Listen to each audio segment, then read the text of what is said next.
Welcome to the Vision Gate. Myself Rahul Jha. और अभी तक पिछले लेक्चर तक हमने देखा था फर्स्ट लॉ ऑफ थर्मोडाइनमिक्स की। हम लोग बात कर रहे थे, हमने क्लोज सिस्टम के लिए फर्स्ट लॉ ऑफ थर्मोडाइनमिक्स देखा, हमने ओपन सिस्टम के लिए फर्स्ट लॉ ऑफ थर्मोडाइनमिक्स का स्टडी किया। एंड आज के इस वीडियो में हम लोग स्टार्ट करने वाले हैं सेकेंड लॉ ऑफ थर्मोडाइनमिक्स, और इस चैप्टर को समझेंगे क्या होता है सेकेंड लॉ ऑफ थर्मोडाइनमिक्स, क्या होता है thermal reservoir, and heat engine किस पे काम करता है, हीट इंजन का वर्किंग प्रिंसिपल क्या है, रेफ्रिजरेटर का वर्किंग प्रिंसिपल क्या है, और हीट पंप का वर्किंग प्रिंसिपल क्या है, और वेरियस अलग अलग प्रोसेसेस। तो आज का लेक्चर चालू करते हैं जो कि सेकेंड लॉ ऑफ थर्मोडाइनमिक के ऊपर है, और I hope you will enjoy this lecture. So अभी से जुड़े रहे और बी अटेंटिव। तो आज हम लोग बात करने वाले हैं सेकेंड लॉ ऑफ थर्मोडाइनमिक्स की। तो हेडिंग डालेंगे सेकेंड लॉ ऑफ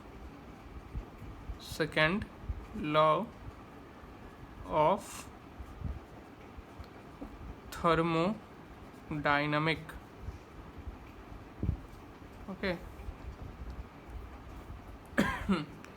तो सबसे पहले हम ये डिसाइड करेंगे फर्स्ट लॉ ऑफ थर्मोडाइनमिक्स में क्या पढ़ा और क्या कमियां थी जो हमें सेकेंड लॉ ऑफ थर्मोडाइनमिक्स की बात करनी पड़ी। ठीक है, तो फर्स्ट लॉ ऑफ थर्मोडाइनमिक्स हमें क्या बताता था, फर्स्ट लॉ ऑफ थर्मोडाइनमिक्स में हमने क्या स्टडी किया था।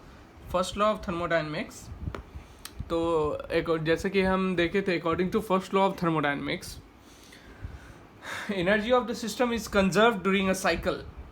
एनर्जी जो था सो कंजर्व्ड, एक अगर कोई साइक्लिक प्रोसेस है तो उसमें एनर्जी कंजर्व था, या फिर कोई भी प्रोसेस है तो उसमें एनर्जी कंजर्व था। Energy balance holds goods there. Energy का जो बैलेंस था वो काफ़ी अच्छा था फर्स्ट लॉ ऑफ थर्मोडायनेमिक्स में। But first law of thermodynamics हमें क्या नहीं बताता था, but it does not gives any information whether the system is possible or not. ठीक है, फर्स्ट लॉ ऑफ थर्मोडायनेमिक्स का स्टडी करने के बाद हम ये डिसाइड नहीं कर पा रहे थे क्या वह जो भी सिस्टम के बारे में हम लोग अगर स्टडी कर रहे हैं, क्या वह सिस्टम पॉसिबल है या फिर एग्जिस्ट कर सकता है या फिर नहीं कर सकता है। तो इसीलिए सेकेंड लॉ ऑफ थर्मोडायनेमिक्स का नीड हुआ, हमें स्टडी करने का ज़रूरत हुआ। फर्स्ट लॉ ऑफ थर्मोडायनेमिक्स हमें ये नहीं बताता है is the system is feasible और नॉट, तो whether the system is possible or not, that's why we have to study the second law of thermodynamics. So it is the second law of thermodynamics which gives the criteria for the possibility of the system, जो कि हमें बताता है क्या criteria होगा system की possibility होने के लिए। वो हम इसी चैप्टर में आगे पढ़ाई करेंगे क्या क्राइटेरियाज हैं किसी भी सिस्टम की पॉसिबिलिटीज़ के लिए।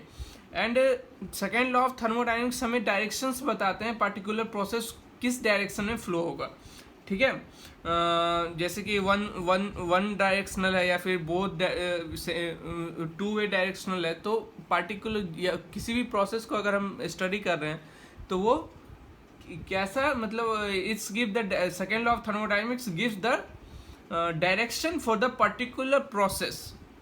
अच्छा, डायरेक्शन किससे हमें मालूम पड़ेगा, एंट्रोपी से। और आगे हम लोग सेकेंड लॉ ऑफ थर्मोडायनेमिक्स के बाद हम लोग एंट्रोपी पढ़ने वाले। So it is also, so second law is also known as directional law. ठीक है, तो सेकेंड लॉ ऑफ थर्मोडायनेमिक्स को स्टडी करने का नीड क्यों हुआ, यहाँ तक हमने ये समझा। तो इस पॉइंट को स्टार मार्क और नोट डाउन करेंगे, स्टार मार्क डाल के। According to first law of thermodynamics,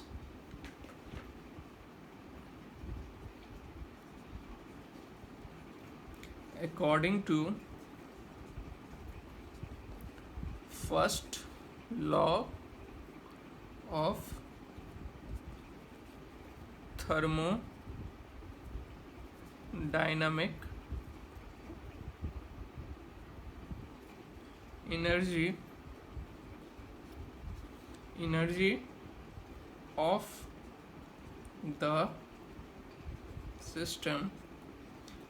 of the system is conserved. Energy of the system is conserved during a cycle. Okay, first law of thermodynamics में हमने ये पढ़ाई किया था, ठीक है। और प्रोसेस, अभी मैंने जो बताया सिर्फ उसको डिफिनीशन में बता रहा हूँ। और process and energy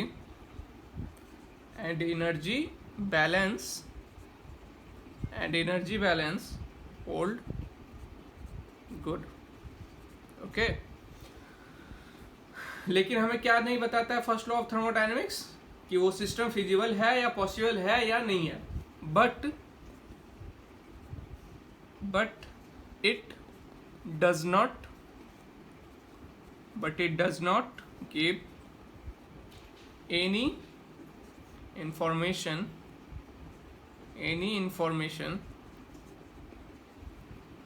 whether the system is possible or not। यहाँ तक किसी को कोई प्रॉब्लम नहीं होना चाहिए, ठीक है। ये एकदम बेसिक्स है और मैंने बहुत अच्छे से आप लोगों को बताया क्यों परी सेकेंड लॉ ऑफ थर्मोडायनेमिक्स की ज़रूरत। और सेकेंड लॉ ऑफ थर्मोडायनेमिक हमें क्या बताता है? Second law of thermodynamics which gives the criteria, note down करेंगे इस पॉइंट को भी। Second law of thermodynamics, second law of thermodynamic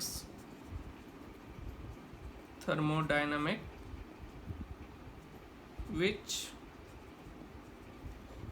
gives the criteria for the possibility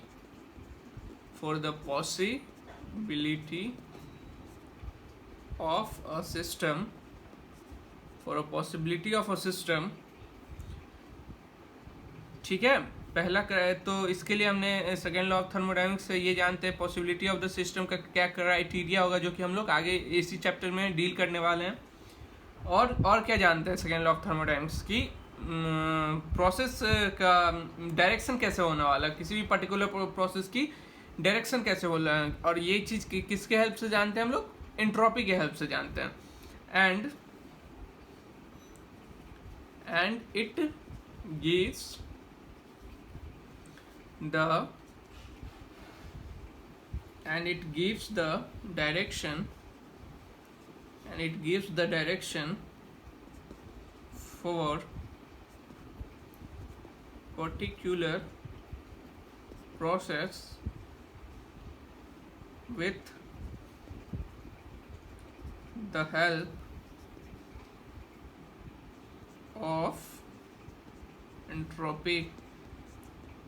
the help of entropy, so it is also known as directional law।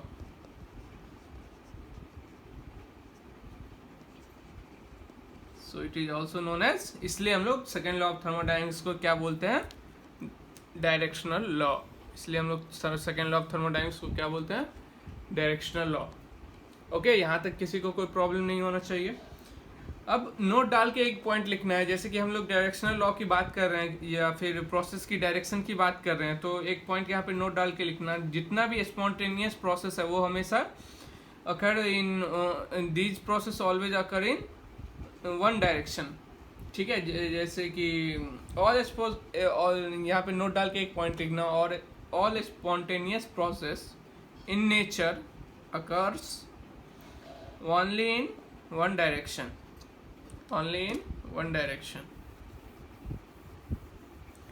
all spontaneous process in nature occur only in one direction।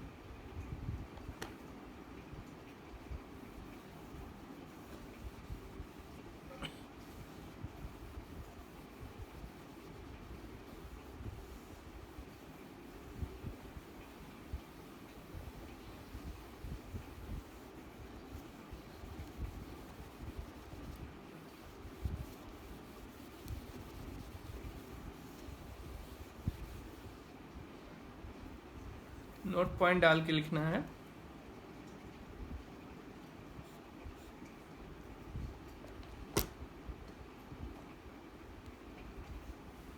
All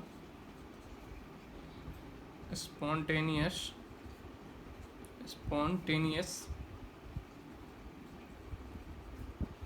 process in nature occurs in one direction, okay ठीक है। और अब बात करेंगे thermal reservoir की। Thermal reservoir किसे कहते हैं? फिर थर्मल रिजर्वॉयर को हम लोग दो पार्ट्स में कैटेगराइज करते हैं, एक तो सोर्स होता है और दूसरा सिंक होता है। तो सोर्स किसे कहेंगे और सिंक किसे कहेंगे? ओके, तो बात करेंगे थर्मल रिजर्वॉयर की। ठीक है, तो पहले तो समझो थर्मल रिजर्वॉयर कहते किसे। बॉडी और a system which have infinite thermal capacity. कोई भी अगर बॉडी के पास या फिर कोई भी सिस्टम के पास अपने अंदर स्टोर करने के लिए अगर इनफाइनाइट थर्मल कैपेसिटी है, तो उस सिस्टम या बॉडी को हम लोग क्या बोलेंगे? थर्मल रिजर्वॉयर बोलते हैं। ठीक है, तो यहाँ पे नोट करके लिखना है। एक सेकंड, यहाँ पे नोट करके लिखना है।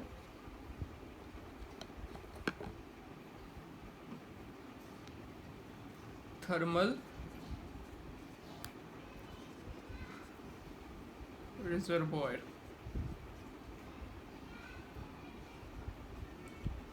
थर्मल रिजर्वॉयर किसे कहते हैं? ठीक है, तो थर्मल रिजर्वॉयर किसे कहते हैं? बॉडी और system which have infinite thermal capacity. Body और system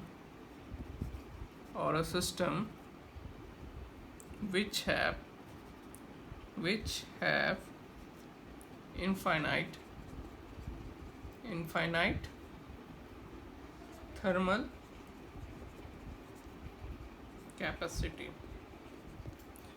have infinite thermal capacity, okay.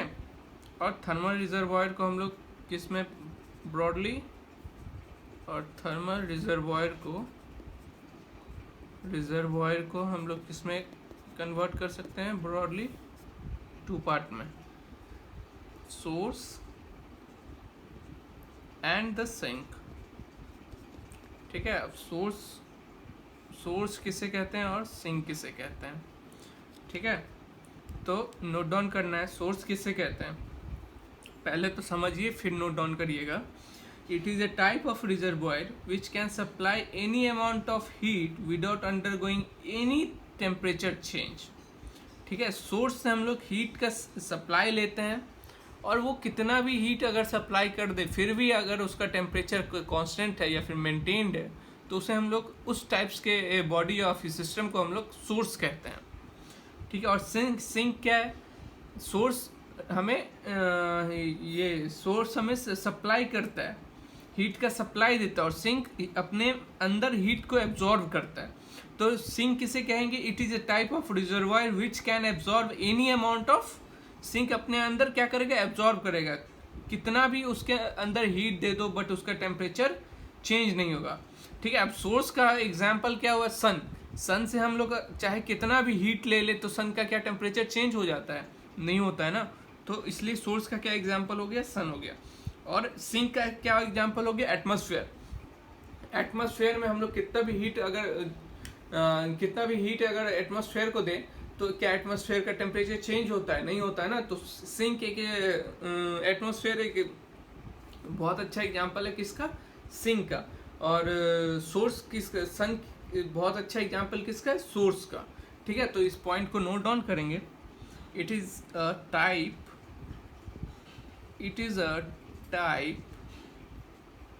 of reservoir. It is a type of reservoir which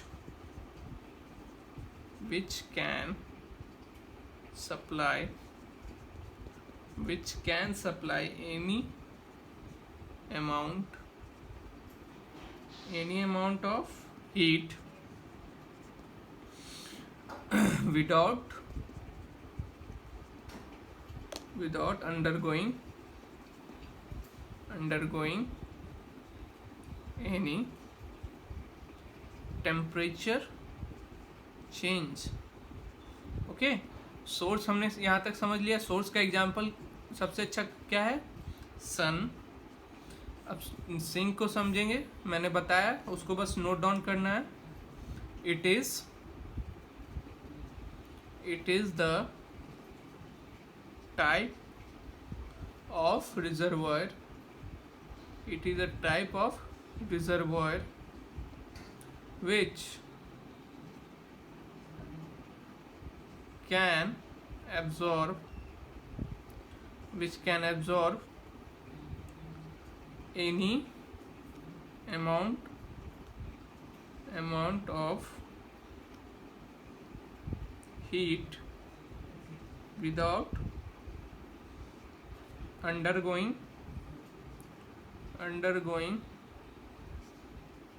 any temperature change.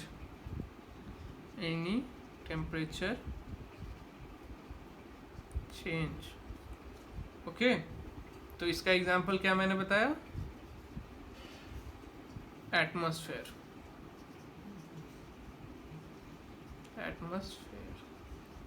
ठीक है. यहाँ तक सभी को समझ में आ गया होगा. और अब हम लोग आगे नेक्स्ट टॉपिक की बात करेंगे, जो कि second law of thermodynamics for a cycle. ठीक है, तो इसे रब करेंगे और नेक्स्ट सब हेडिंग डालेंगे.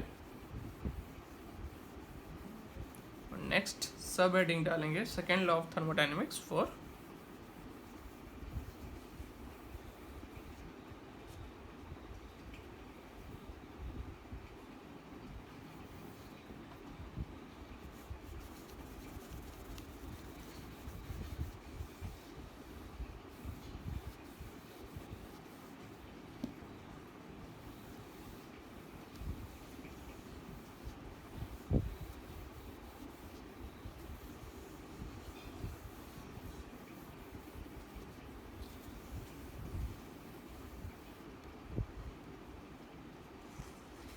नेक्स्ट सब हेडिंग डालेंगे.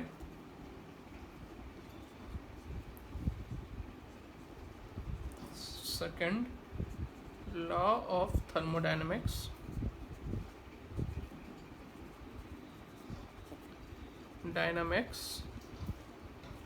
For a cycle.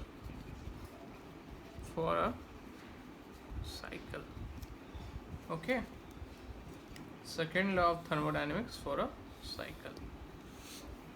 अब हमें क्या जानना है यहाँ से second law of thermodynamics for a cycle कि हम लोग अगर बात करें तो जूल साहब ने थे वो उन्होंने एक एक्सपेरिमेंट किया और उन्होंने क्या डिमॉन्स्ट्रेट किया दैट वर्क और ये हीट में डिफरेंस क्या है. दोनों एक तो बाउंड्री फिनोमेनन है. वर्क और हीट में डिफरेंस क्या है? That work can completely converted into a heat. That work can be work जो है सो हम लोग वर्क जो है सो हीट में कम्प्लीटली कन्वर्ट हो सकता है. But complete conversion of the heat जो है सो पॉसिबल नहीं है वर्क में. क्यों पॉसिबल नहीं है? क्योंकि हीट क्या है? लो ग्रेड एनर्जी है. ठीक है, और वर्क क्या है? हाई ग्रेड एनर्जी है. सो इसलिए पॉसिबल नहीं है complete conversion of low grade energy into high grade energy. But work का कंप्लीट कन्वर्जन हो सकता है हीट में. ठीक है, अब इस पॉइंट को नोट डाउन करेंगे. अब हाई ग्रेड एनर्जी किसे कहते हैं? जो कि can be completely converted into other form of energy. Low grade energy किसे कहते हैं? The energy which is not completely converted into other form of energy. तो इस पॉइंट को नोट डाउन करना. Joule's experiment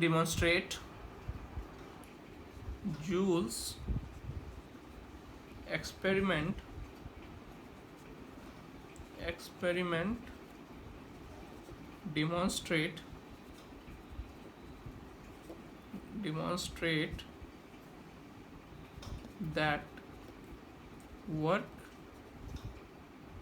can be completely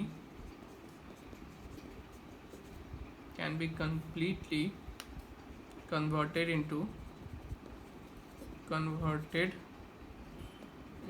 heat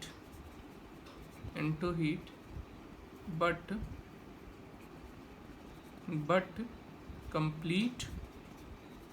complete conversion of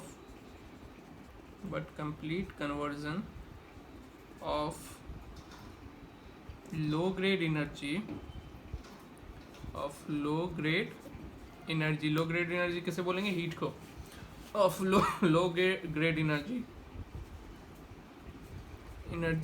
that is heat into high grade energy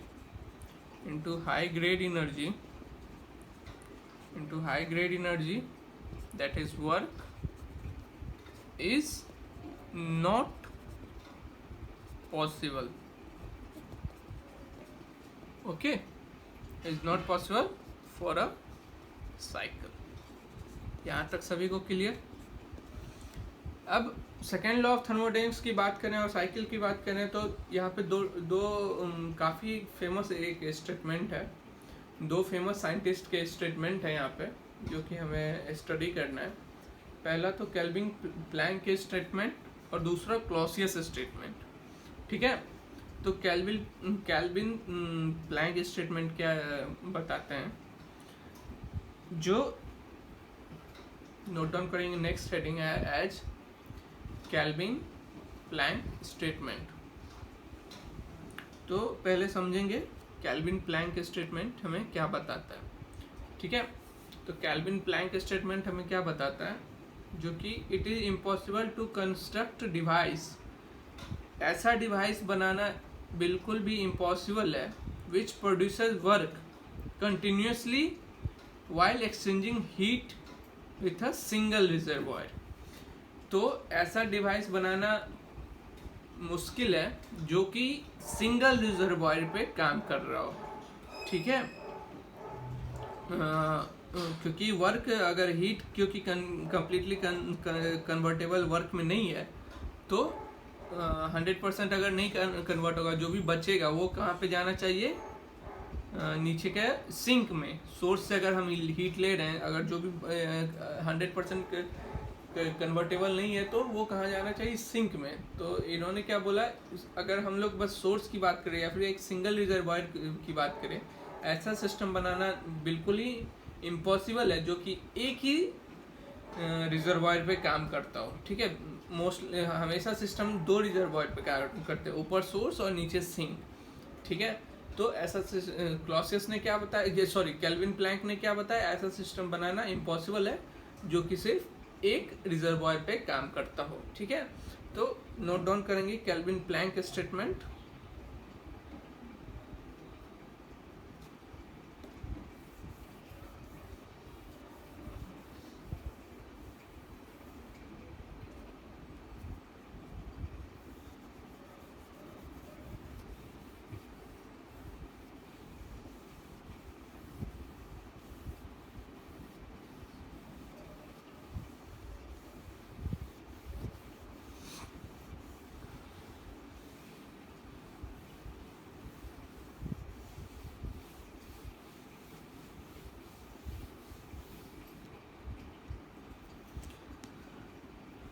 यहाँ पे note down करेंगे kelvin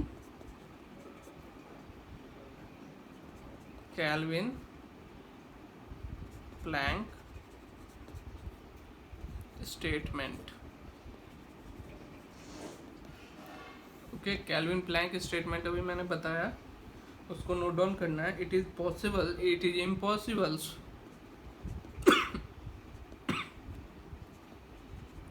it is impossible to construct device which produce work continuously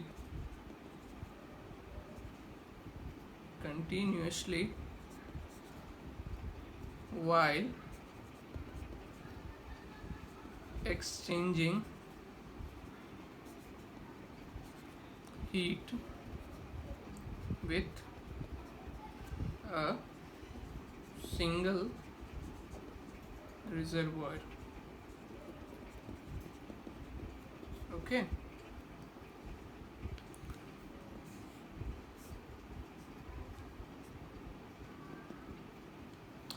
तो diagram से आप समझ रहे हैं, एक कोई सिंगल रिजर्वॉयर है, यहाँ से हमने हीट कुछ लिया, ये हमारा कुछ तो सिस्टम है या फिर इंजन है, ठीक है, और ये क्या बोले कंप्लीट कन्वर्जन ऑफ वर्क नहीं हो सकता है, ठीक है, नहीं हो सकता है, ऐसा सिस्टम नहीं बन सकता है, ठीक है। इस टाइप के सिस्टम को हम लोग या फिर इस टाइप के इंजन को हम लोग अगर बना तो हम लोग क्या बोलेंगे, PPM2 द एफिशिएंसी ऑफ। अगर इस टाइप का अगर इंजन बन गया जो कि सारा का सारा हीट सारा का सारा वर्क में कन्वर्ट कर रहा है, तो एफिशिएंसी क्या हो जाएगा, एफिशिएंसी क्या होता है, efficiency equal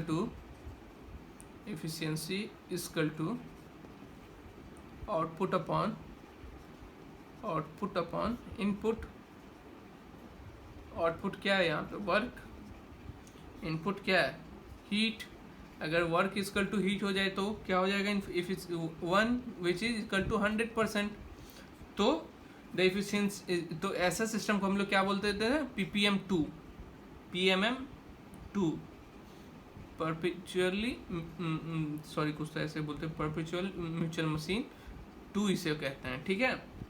the efficiency of PPM2 क्या है, 100% है, विच इज नॉट पॉसिबल, ठीक है, जो कि पॉसिबल नहीं है। If such machine is develop it will violate किसको, सेकेंड लॉ ऑफ थर्मोडायनेमिक्स को, कैल्विन प्लैंक स्टेटमेंट को ये वायलेट करेगा, ठीक है। तो इफ यहाँ से हमने एक नया टर्म एफिशिएंसी को भी समझ लिया। एफिशिएंसी क्या होता है, आउटपुट अपॉन इनपुट, ठीक है। एफिशिएंसी क्या होता है, आउटपुट अपॉन इनपुट, और आउटपुट अपॉन इनपुट को हम लोग क्या कैसे यहाँ पे डिनोट करेंगे, आउटपुट क्या है यहाँ पे, वर्क डन, और इनपुट क्या है यहाँ पे, heat supplied. Work done is equal to heat supply, 1 is यहाँ पे एफिशिएंसी 1 आ रहा है, जो कि कभी पॉसिबल नहीं है। अब हम लोग बात करेंगे हीट इंजन के कंसेप्ट के, कंसेप्ट ऑफ, इसके बाद बात करेंगे क्लॉसियस स्टेटमेंट की, पहले बात करेंगे हीट इंजन की, ठीक है। तो हीट इंजन नोट डाउन, सब हेडिंग डाल के लिखेंगे, concept of heat engine, heat engine का वर्किंग प्रिंसिपल क्या और किस पे काम करते हैं, ठीक है। तो पहले सब हेडिंग डालेंगे,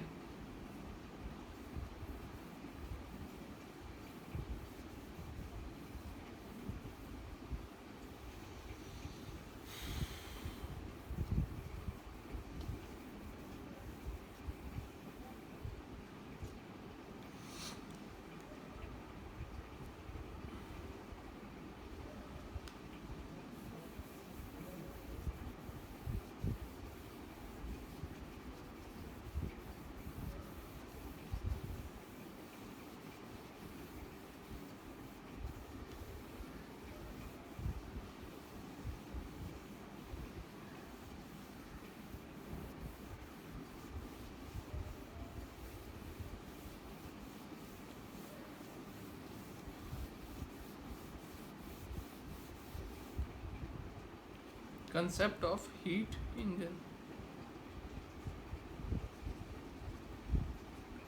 concept of heat engine,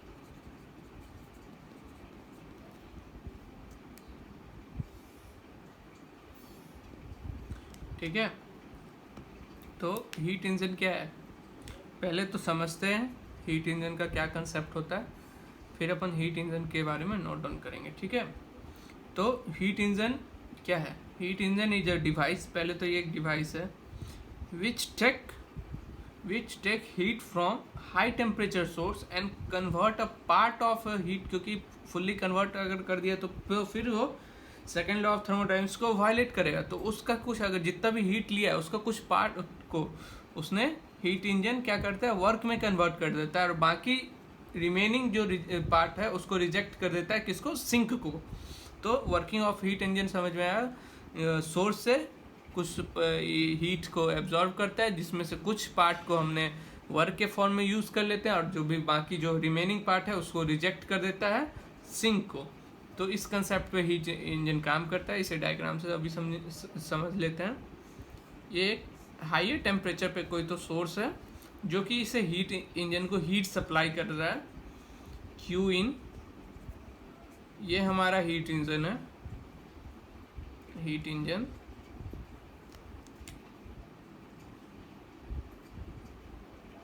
ये हमारा हीट इंजन है, ओके। और ये हमारा कुछ तो टी लोअर है या फिर T2 भी बोल सकते हो, ठीक है। तो और ये हमारा क्या हो रहा है, वर्क। ये बाहर क्या आ रहा है, work.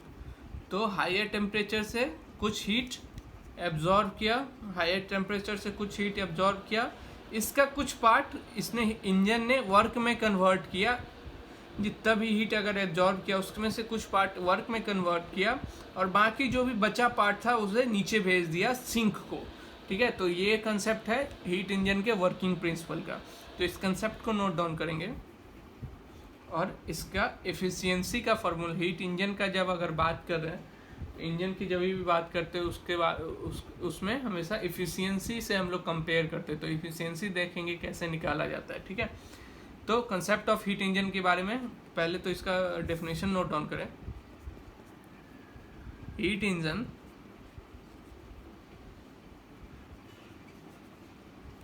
is a device. Heat engine is a device which takes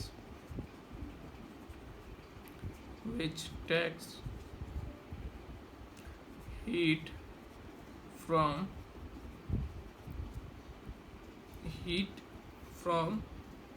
higher temperature source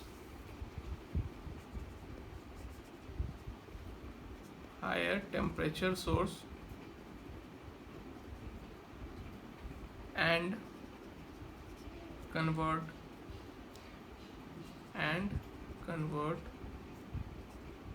a part of heat into work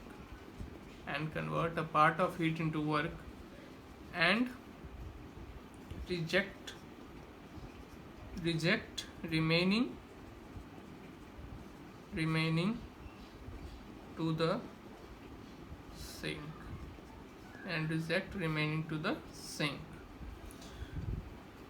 okay. यहाँ तक सभी को समझ में आ गया होगा हीट इंजन का वर्किंग प्रिंसिपल किस पे काम करता है और कैसे काम करता है। अब हम लोग फर्स्ट लॉ से क्या देखे थे, फर्स्ट लॉ ऑफ साइकिल क्या कहता था, del net del Q equal to del W, ठीक है। Del Q equal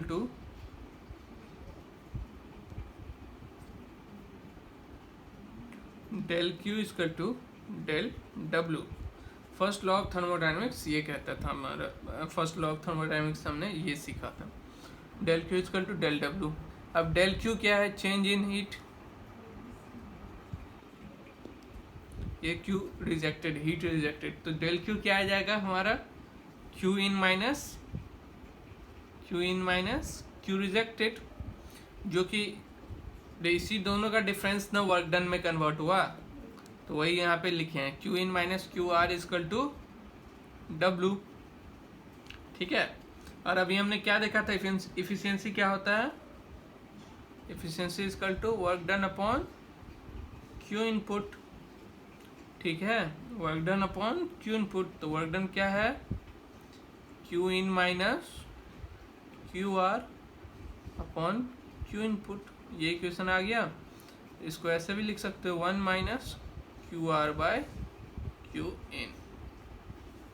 efficiency for the heat engine, जो कि गेट के पॉइंट ऑफ व्यू से बहुत इम्पोर्टेंट है और बहुत बार इसके ऊपर डायरेक्ट फार्मूला बेस्ड हमें क्वेश्चन मिल जाता है। एफिशिएंसी निकालने के लिए डायरेक्ट हमें फार्मूला बेस्ड क्वेश्चन मिल जाता है, तो इसे बहुत अच्छे से ध्यान में रखना है। अच्छा, ये कब वैलिड होता है, किस केस में वैलिड होगा ये फॉर्मूला? तो valid for reversible as well as irreversible engine, दोनों इंजन के लिए वैलिड होगा। Valid for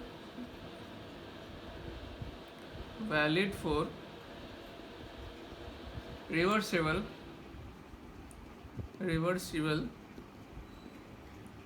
as well as irreversible engine, valid for reversible as well as irreversible engine। ठीक है, तो आगे हम लोग बात करेंगे क्लॉसियस स्टेटमेंट की। क्लॉसियस स्टेटमेंट की, फिर हम लोग बात करेंगे कंसेप्ट ऑफ रेफ्रिजरेटर। जैसे कि हमने यहाँ पे डिस्कस किया था कंसेप्ट ऑफ हीट इंजन, वैसे ही अभी क्लॉसियस स्टेटमेंट पहले देखेंगे, फिर हम लोग बात करेंगे रेफ्रिजरेटर का क्या कंसेप्ट है, रेफ्रिजरेटर का वर्किंग। तो अगर ये वीडियो अच्छा लगे, पसंद आ रहा है, तो आगे कंटिन्यू बने रहिए, एंड तक देखिए और लाइक, शेयर और सब्सक्राइब करें। तो क्लॉसियस स्टेटमेंट नोट डाउन करके लिखेंगे।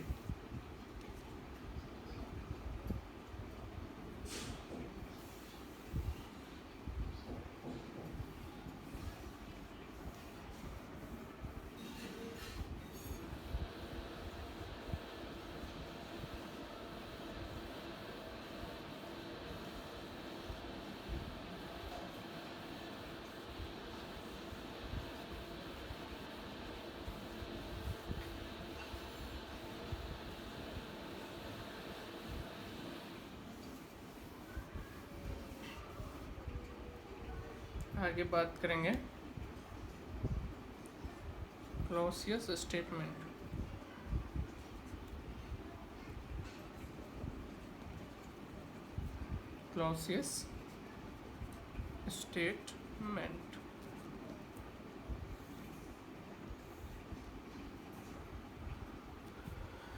तो क्लॉसियस स्टेटमेंट, क्लॉसियस साहब ने क्या बताया था?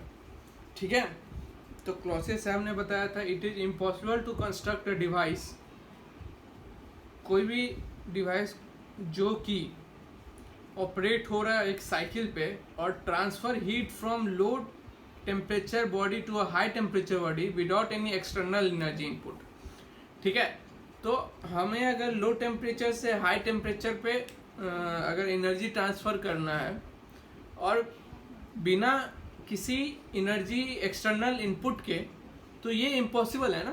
तो यही बात क्लॉसियस साहब ने बताया था कि अगर हमें लो टेम्परेचर से हाई टेम्परेचर पे एनर्जी ट्रांसफ़र करना है तो एक्सटर्नली एनर्जी का इनपुट हमें मदद लेना ही पड़ेगा, एक्सटर्नल एनर्जी सोर्स का मदद हमें लेना ही पड़ेगा, वरना ये इम्पॉसिबल है बनाना कि कोई भी सिस्टम को बिना एक्सटर्नल इनपुट लिए हुए फ्रॉम लो टेम्परेचर हम लोग हाई टेम्परेचर पे एनर्जी को ट्रांसफर करते हैं। तो यहाँ पे क्लॉसियस स्टेटमेंट का स्टेटमेंट लिखेंगे, क्या बताया था? It is impossible to construct a device, it is impossible to construct a device which operates on a cycle and transfer heat from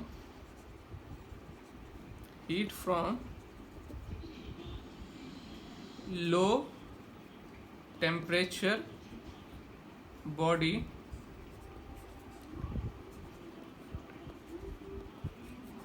to high temperature body without any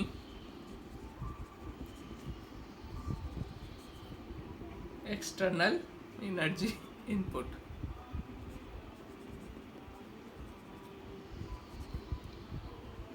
external energy input. Okay, Clausius statement यहाँ तक समझ में आ गया?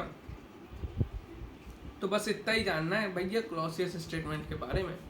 अब आगे बात करेंगे working principle concept of refrigerator का। ठीक है, रेफ्रिजरेटर कैसे घर में काम करता है इसकी बात करेंगे। सबके घर में रेफ्रिजरेटर अभी होगा, बट किसी ने सोचा नहीं होगा कि रेफ्रिजरेटर काम कैसे करता है। अच्छा, मेन पर्पस रेफ्रिजरेटर का होता क्या है? रेफ्रिजरेटर का मेन पर्पस क्या होता है?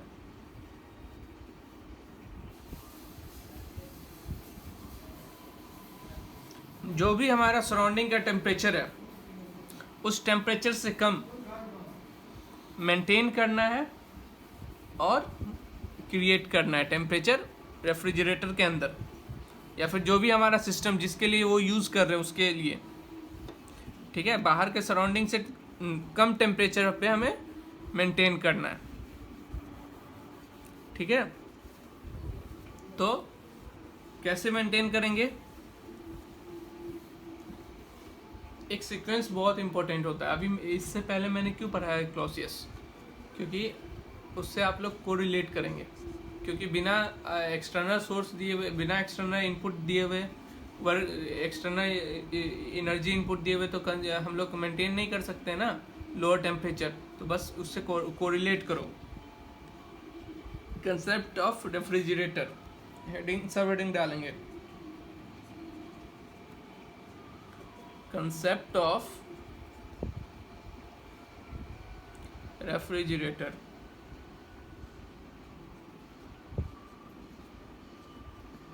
Concept of refrigerator.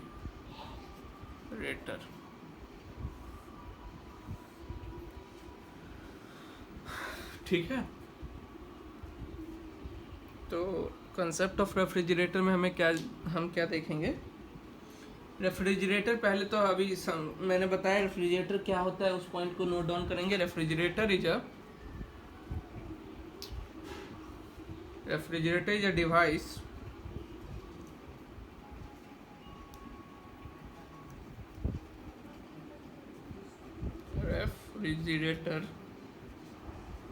refrigerator is a device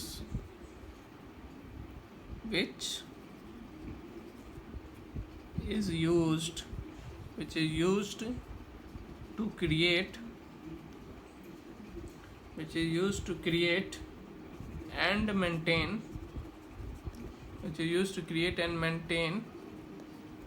lower temperature than surrounding. Okay, which is used to create and maintain the lower temperature than surrounding.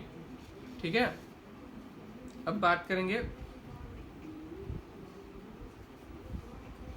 अच्छा, और रेफ्रिजरेटर हमेशा अगर ये साइकिल पे वर्क करता है, at the lower temperature is to be maintain continuously.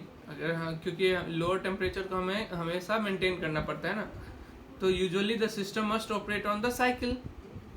ठीक है, तो क्लॉसियस स्टेटमेंट के द्वारा क्या था, कहा गया था, according to the Clausius statement it is not possible without any external energy input, so it is a power consuming device.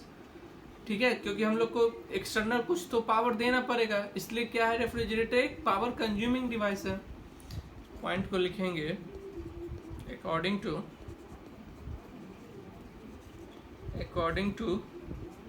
Clausius statement, according to Clausius statement, it is not possible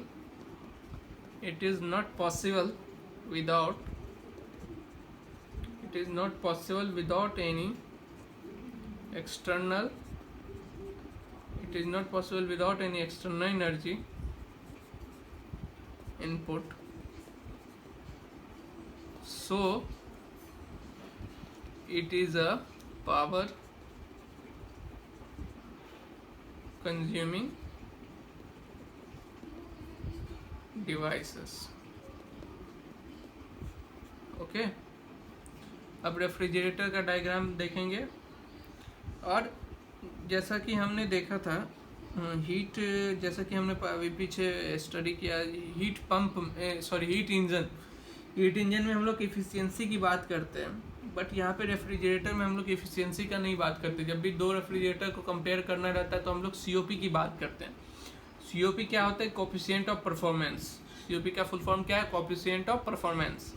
ठीक है, तो वो अभी देखेंगे कैसे निकाला जाता है। पहले तो हम लोग डायग्राम देख ले, रेफ्रिजरेटर का डायग्राम कैसे बनेगा। ठीक है,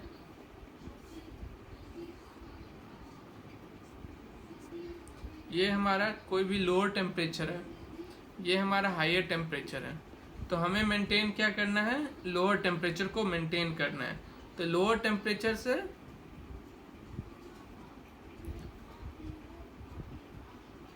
लोअर टेम्परेचर को मेंटेन करना है। तो मान लो इस रूम को मेंटेन, अच्छा चलो इसका एक एग्जांपल ऐसे देते हैं, जैसे कि इस रूम को हमें ठंडा करना है। ठीक है, इस रूम को हमें ठंडा करना है। ठीक है, अब इस रूम से हीट हमने लिया और बाहर का टेम्परेचर ज़्यादा है, इस रूम का टेम्परेचर हमें कम करना है, बाहर का टेम्परेचर ऑब्वियसली ज़्यादा है। तो इस रूम का हीट लिया हमने, इस हीट में कुछ तो वर्क ऐड किया। वर्क क्या है? हीट है। इसे हीट कुछ तो एनर्जी ऐड किया। वर्क क्या है? एक फॉर्म ऑफ एनर्जी है। तो इस हीट में कुछ एक्स्ट्रा हीट अगर ऐड करेंगे जो कि बाहर के टेम्परेचर से इसका टेम्परेचर ज़्यादा कर दे और हम इसे बाहर की ओर फेंक दें। समझ में आ रहा है? घर का हीट लेके बाहर की तरफ फेंक रहे हैं। अब अगर कम रहेगा घर का हीट, अगर घर का हीट का टेम्परेचर कम है तो बाहर की तरफ कैसे जाएगा? ठीक है, क्योंकि हीट का टेम्परेचर ज़्यादा है तो उसके तरफ तो जाएगा नहीं, इसलिए हम लोग उसमें कुछ और एक्स्ट्रा ऐड कर देते हैं वर्क के फॉर्म में। ठीक है, जिससे इसका टेम्परेचर इंक्रीज हो जाए और ये बाहर की तरफ इजीली मूव हो जाए। ठीक है, तो रेफ्रिजरेटर कैसे काम करता है मैंने बताया अभी। ये वर्क है, ये रेफ्रिजरेटर है, ये बाहर की तरफ लोअर टेम्परेचर से हीट लिया, उसमें कुछ वर्क ऐड किया और ये बाहर की तरफ हायर टेम्परेचर की तरफ हीट को दे दिया, Q2 को दे दिया। ठीक है, from the first law of thermodynamics हमने क्या पढ़ा था? Del Q equal to summation of Q equal to del W। Del Q क्या है? Q1 minus Q2। अच्छा, वर्क यहाँ पे क्या है? हम लोग इनपुट दे रहे हैं ना, तो माइनस W लिखेंगे। ठीक है, तो वर्क क्या आ जाएगा? Q2 minus Q1। वर्क क्या आ जाएगा? Q2 minus Q1। तो ये रेफ्रिजरेटर का वर्क क्या हो गया? Q2 minus Q1। यहाँ तक सभी को समझ में आ गया? मैंने बहुत अच्छे से समझाया कि रेफ्रिजरेटर का वर्किंग प्रिंसिपल, कैसे रेफ्रिजरेटर काम करता है। लोअर टेम्परेचर या फिर लोअर बॉडी से हीट लेता है, उसमें कुछ तो हीट ऐड करता है, हीट लिया, कुछ हीट ऐड किया और इसे बाहर फेंका। ठीक है, हायर टेम्परेचर को दे दिया। ठीक है, अब बात करेंगे रेफ्रिजरेशन इफेक्ट की। रेफ्रिजरेशन इफेक्ट की किसे कहते हैं? ठीक है, तो नोट डालेंगे रेफ्रिजरेशन इफेक्ट।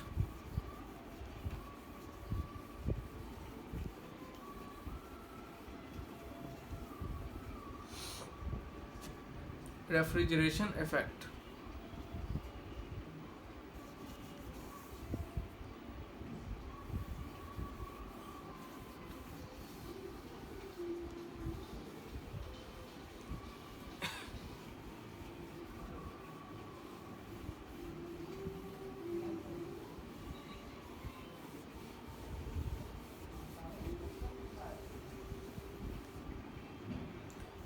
अभी बात करेंगे refrigeration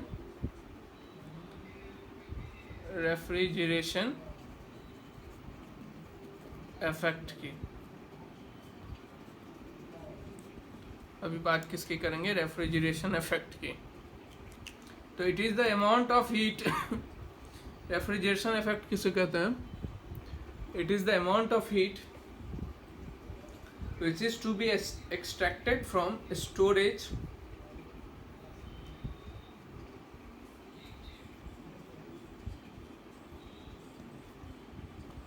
it is the amount of heat which is to be extracted from, एक बार डेफिनेशन खुद से पढ़ लोगे समझ में आ जाएगा, समझाने की जरूरत भी नहीं पड़ेगी। From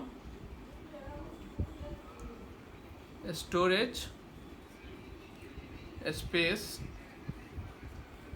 in order to maintain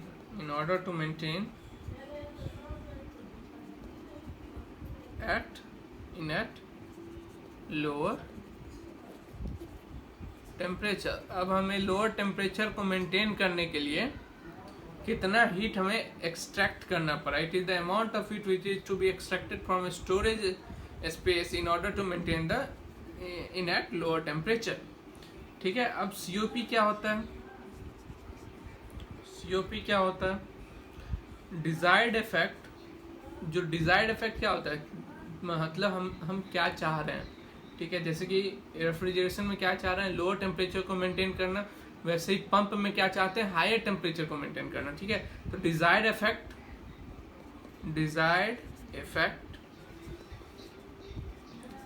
effect upon work input, इस टर्म को सीओपी कहते हैं। सीओपी क्या होता है? उस डिजायर्ड इफेक्ट को पाने के लिए कितना वर्क देना पड़ा, work input upon desired effect. तो डिजायर्ड इफेक्ट यहाँ पे क्या था? रेफ्रिजरेशन इफेक्ट में हमें लोअर टेम्परेचर को, डिजायर्ड इफेक्ट हमारा क्या है? Refrigeration effect upon work input. Refrigeration effect हमें कौन से टेम्परेचर को करना पड़ा था? लोअर टेम्परेचर को मेंटेन करने के लिए। तो Q1 upon work input. Work input क्या आया था हमारा? Q2 माइनस Q1, पीछे जो डिराइव किए थे। तो COP ऑफ रेफ्रिजरेशन क्या होता है? Q1 upon COP of refrigeration क्या होता है? Q1 upon Q2 minus Q1। COP of refrigeration क्या होता है?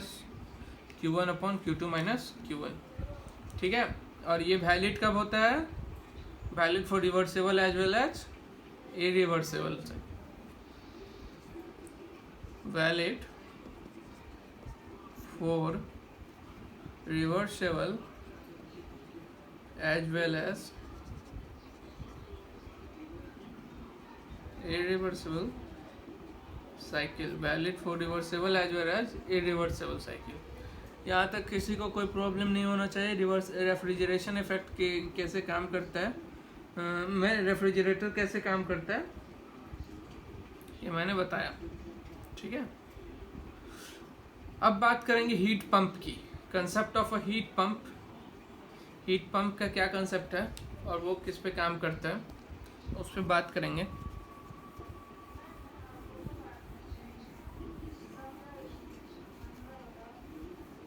Concept of heat pump.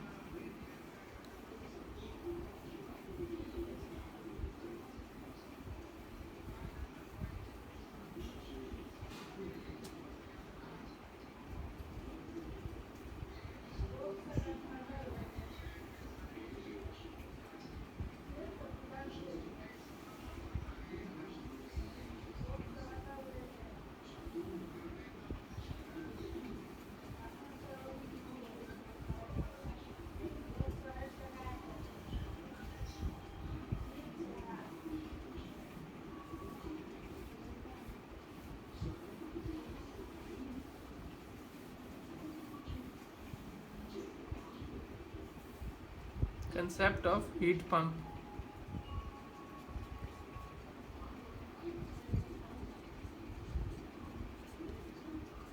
Concept of heat pump. Concept of heat pump. ठीक है, तो हीट पंप हम लोग क्यों यूज करते हैं? इट इज यूज, जैसे कि हम लोग रेफ्रिजरेटर का बात कर रहे थे, तो वो क्यों क्या मेंटेन कर रहा था? Lower temperature than the surrounding. वैसे ही हीट पंप क्या मेंटेन करता है, किस लिए यूज में आता है? Because it maintains the higher temperature than the surrounding, इसलिए इसका काम में हम लोग लाते हैं। ठीक है, हीट पंप को काम में क्यों लाते हैं? क्योंकि it maintains the higher temperature than the surrounding. ठीक है, तो अभी लिखेंगे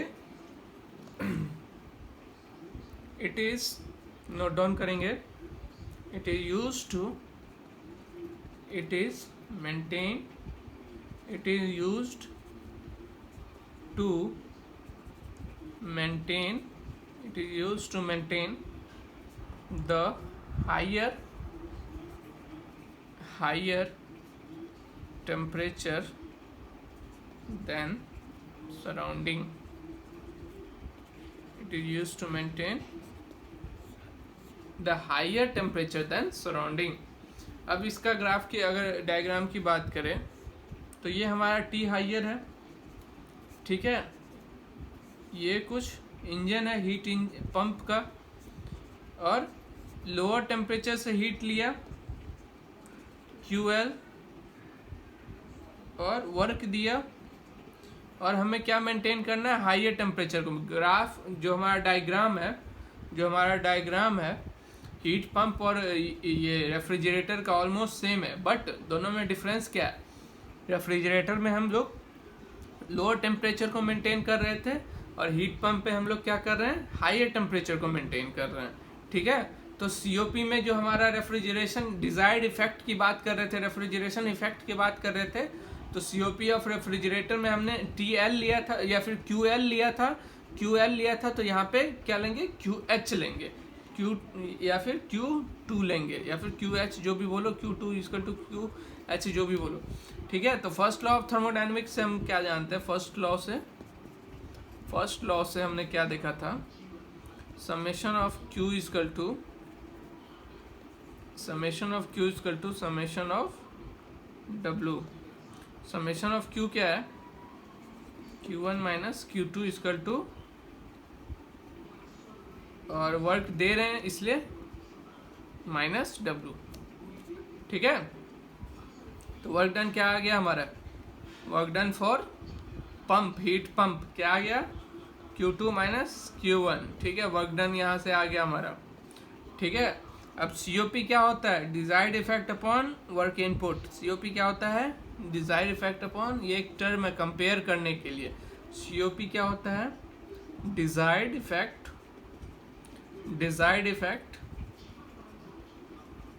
अपॉन वर्क इनपुट। COP क्या होता है, desired effect upon work input.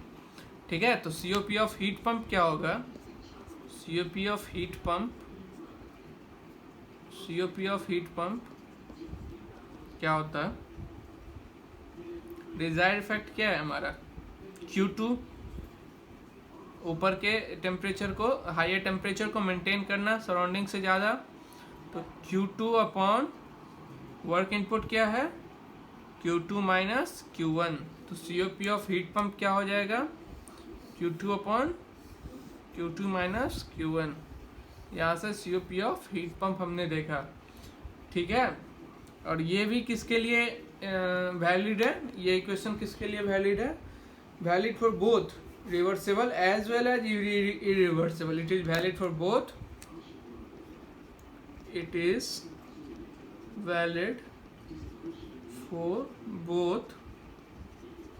it is valid for both reversible as well as irreversible। ठीक है,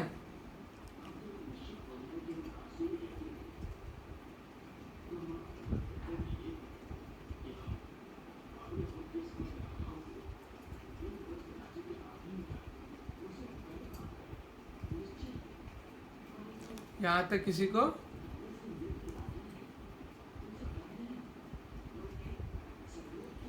को यहाँ तक समझने में प्रॉब्लम अगर हो तो कमेंट सेक्शन में डालना, रिप्लाई आ जाएगा, नहीं आए तो थोड़ा सा वेट करना, रिप्लाई ज़रूर करता हूँ। और मैं नहीं समझता हूँ यहाँ तक किसी को समझने में प्रॉब्लम आएगी। आगे हम लोग नेक्स्ट वीडियो में कंटिन्यू करेंगे कार्नोट साइकिल के बारे में, और वायलेशन ऑफ केल्विन प्लैंक या फिर वायलेशन ऑफ क्लॉसियस स्टेटमेंट का थोड़ा सा जो भी है देख लेंगे, और रिवर्सिबल हीट इंजन के बारे में, और ये चैप्टर ज़्यादा बड़ा नहीं होने वाला, थोड़ा सा ज़्यादा लेंथी नहीं होने वाला, 1-2 वीडियो में कवर कर लेंगे इसको, ठीक है। रिवर्सिबल रेफ्रिजरेटर का बात कर लें, ठीक है। बस हो गया, ये चैप्टर कंप्लीट हो गया। अच्छा, केल्विन प्लैंक और जो क्लॉसियस स्टेटमेंट है, ये दोनों क्या है आपस में, केल्विन प्लैंक और क्लॉसियस स्टेटमेंट क्या है, both are alternative statement of second law of thermodynamics. Second law of thermodynamics, अगर एक को अगर वायलेट करते हो तो दूसरा खुद व खुद वायलेट हो जाएगा। ये कैसे होगा हम लोग नेक्स्ट वीडियो में देखेंगे। केल्विन प्लैंक और क्लॉसियस स्टेटमेंट क्या है, अगर एक को वायलेट करते हो तो दूसरा खुद व खुद आपस में वायलेट हो जाएगा, ठीक है। तो अभी के लिए इतना ही, thank you, bye bye, take care. अगर ये वीडियो पसंद आए तो इस वीडियो को आगे शेयर करें, लाइक करें और चैनल को सब्सक्राइब करें। अगर कोई डाउट आए तो नीचे कमेंट सेक्शन में डालें।